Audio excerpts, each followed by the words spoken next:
Welcome back aboard Arabella. This week, Steve spends a quiet few days getting some boat work done, scrubbing and oiling the decks and taking care of a few small projects before heading offshore on a 5-day, 600-mile push northward.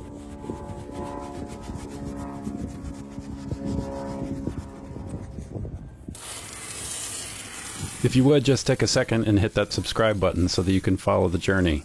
And as always, big thanks to our Patreon supporters. Without that support, we'd have nowhere to go, and you'd have nothing to watch. Consider becoming a patron yourself. Check out the details in the video description. These, especially this one in particular, has been really annoying hoisting sail. And what it likes to do is get caught behind the lazy jacks like that. And as you hoist the sail, it just gets tighter and tighter. And if you're not paying attention, you could pretty easily rip that batten pocket out. It doesn't happen so much on the way down. The way the line is angled, they tend to fall off of it. But this really, really likes to get hung up. And there's another one here that can do the same thing. So this is a pocket on the sail here, and it has a fiberglass batten in it. I believe it's made of fiberglass. And there's Velcro in there. So when you push the batten in, the Velcro holds it. And this is your string so that you can get that batten out. You stick another batten in there, which separates that Velcro bond. Pull this, and it slides out. But you can see it makes a nice little notch there. And that is where that lazy jack line is getting lodged on these. And I hope I have a simple solution for this. This is clear sail repair tape. So we have some in case we rip the sails and there's an emergency. But I think this will work pretty well. And if we just kind of tuck that string in there, put a little piece of tape over it, I think that'll stop that line from getting wedged in there. If it doesn't work, it doesn't work. If it does, it's a pretty inexpensive, easy fix. If it lasts a few months when we have to do it again, not a big deal. I think it'll last a decently long time. And we should be able to cut this, peel it off, remove it if we need to get those battens out. But I don't really see any reason for us to take those battens out anytime soon. Some isopropyl alcohol here. Let that dry, and in this sun and heat and breeze, it's a matter of minutes. So the directions say not to touch this, but I'm gonna have to touch a little bit of it, I guess.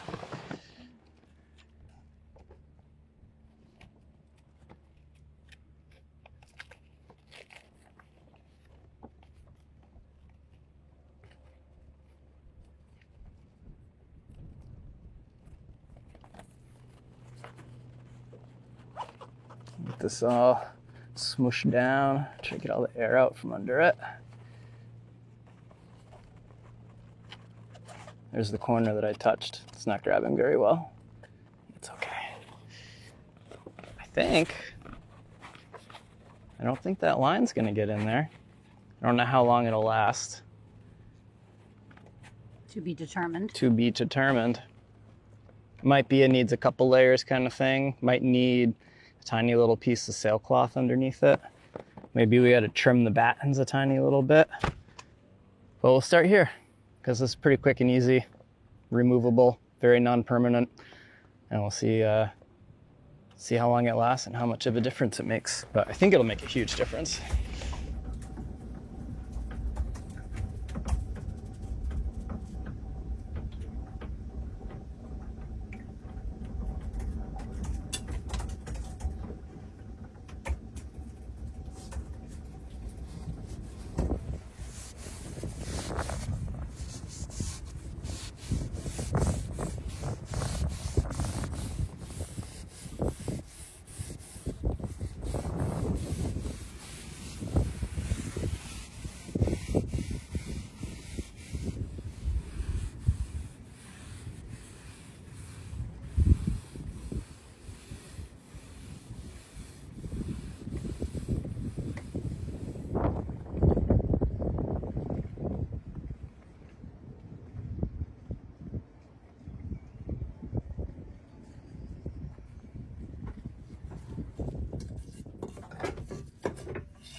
2, 4, 6, 8.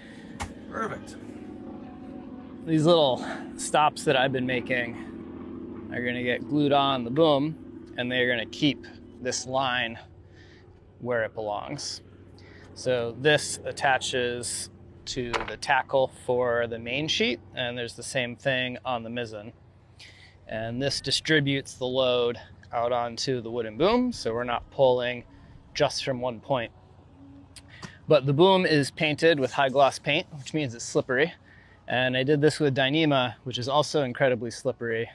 And slippery on slippery means that these just keep slowly working in, and you can see the black marks where we keep pushing them back, and they just keep working their way back in. And it doesn't seem to matter how we tie them or what knot we use. It's just not enough friction. Now we'll go right about there.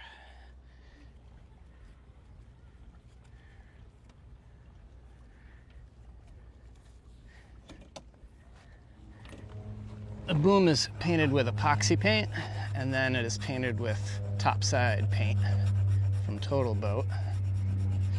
So I am trying to get past the top side and ideally not through the epoxy.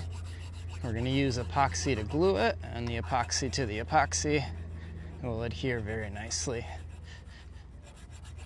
And these are not real high load, high concern pieces anyways.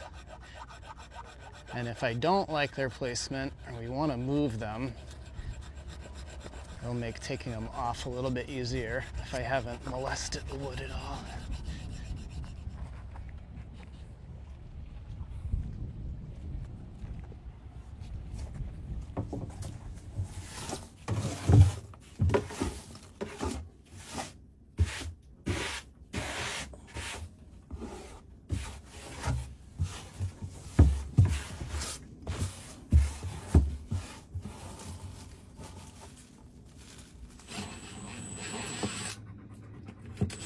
There are a lot of reasons I chose to strip build the house sides, and one of them so that I wouldn't be worried about drilling holes in them.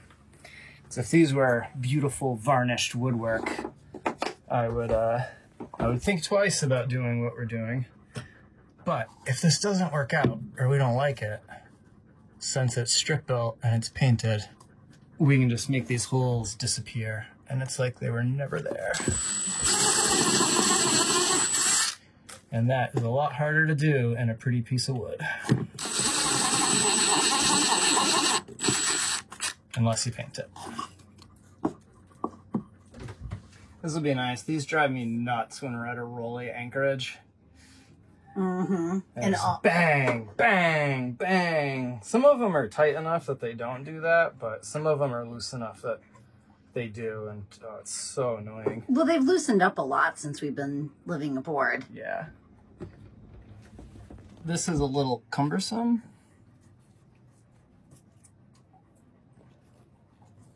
And we can get some white string to make it match and play with that. But boom.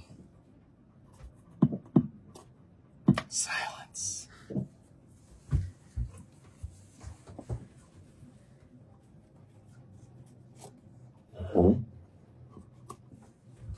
Look at that. I don't think that'll work. I love it. It's not like they have to hold much force. No. That'll be great. That'll make things a lot quieter. And when Agreed. we're out and it's hot and we're in very calm seas and we want to open things up in here a little bit, they're not going to be banging around. I'm always afraid one of them's going to break. It shouldn't break, but man, they can slam sometimes. Better safe than sorry. Yeah. Cool. All right. So one more little thing done.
If you look at our jib, you can see that it's not a total straight line. And the same thing with the staysail wire. And our main mast should have a little bit of rake aft, and it's pretty much straight up and down. So before we go on a 600 plus mile offshore sail, we need to get up in that rig and make sure that everything is good. And we also need to tighten that rig up a little bit, see if we can get that staysail and jib wires a little straighter, a little tighter. So that is this morning's mission. Well, I think we made some progress because these aft shrouds are very loose now.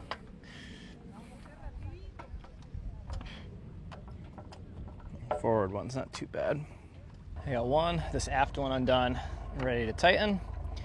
And at the middle one, still tied off, but ready to go. And we'll do the forward ones last, I think, after we tighten up the stem. So what we're gonna do is we're gonna pull the mast back a little bit, tighten these, and then we're gonna pull the mast forward a little bit, and that's gonna change how this forward one sits. Right now, the forward one is our tightest because the mast is getting pulled back more than it's getting pulled forward. And we're not moving much, and the top of the mast is moving 6 or 8 inches. It's really not much, but it will make a difference. Climbing gear comes in handy sometimes. So this is a Petzl Grigri. It's a belay device. And I have it set up on the working end, and we're pulling here on our dead eyes. Now what this is gonna let me do is this is cammed right now. It's kind of tricky with the Dyneema. The Dyneema is a little skinny for this, and it's a little slippery for this. But if you kind of give it a tug when you set it, it'll catch and it'll hold. So that is hanging on, and then when I want to tie this off, I just pull this little lever here, and it'll release it. So it'll be really quick and easy for me to take this end off. So I got that attached to the Grigri. I got a sling connecting the carabiner to my block, and this is for the topping lift for the main. So if we follow that up, it goes right next to the shroud, and then down to the belaying pins,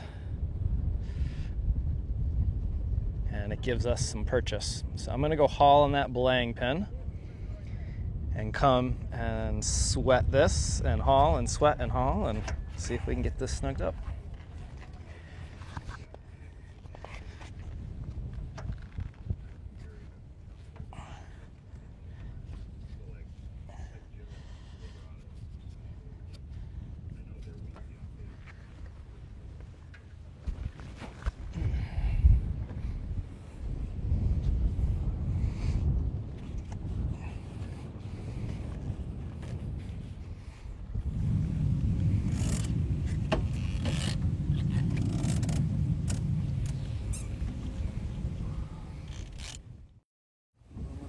Oh, I'm gonna miss you so much. I'm so bummed. See you soon. I'll see you soon. And Norfolk to Buzzards Bay. I better be on. I'm gonna miss you. I'm gonna miss Akiva too.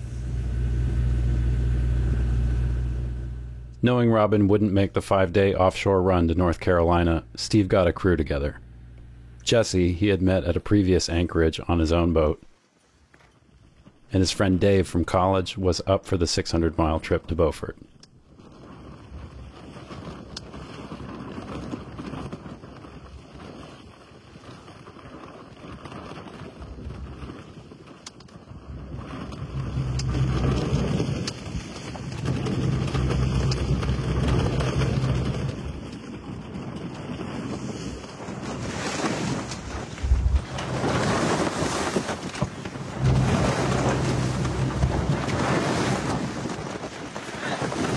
Let's go set the jib.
miles out.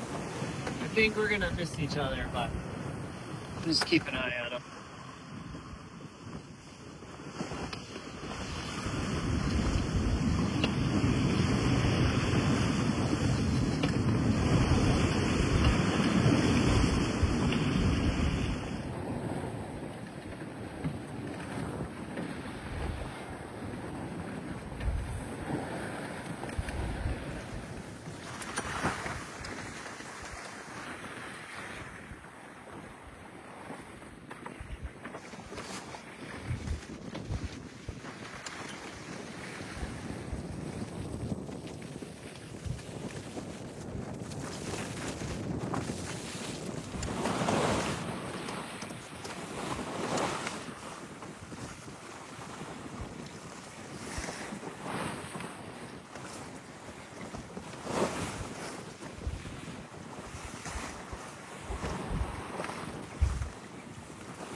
The only real technical glitch of the trip was when the connection to the rudder feedback sensor broke while underway. A bit of leftover friction tape that Steve used making the eye splices a few months back took care of it, and the autopilot was back online. We'll see how long that gets us. So, I'm laying, this is a dual purpose space here. This is my bunk. This is what is called a lee cloth.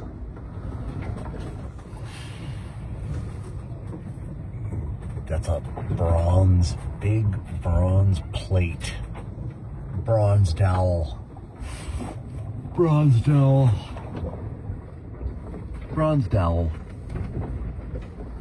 Like a workshop, like a wood shop bench. He's got a whole, he can fix things and make things and repair things in here. Dave thinks he got a mahi. We'll see. Do you need the gaff? Not yet. It doesn't feel that big. Oh, the mahi up there. Get there!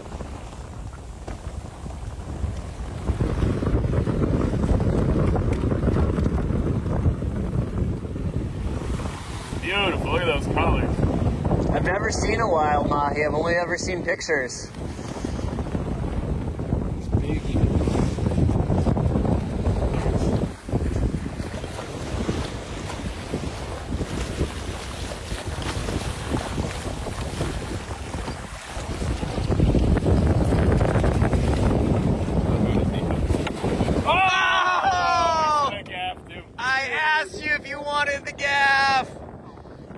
Alright, we'll get it back out there.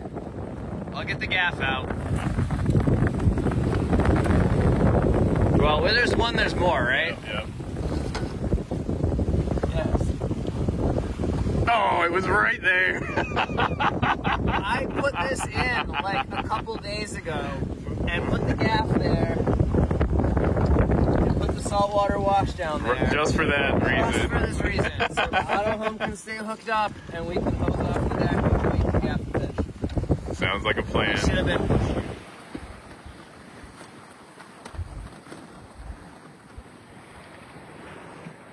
Chef Dave with a amberjack, nice thick steak of amberjack there waiting for us. Caught it a year ago.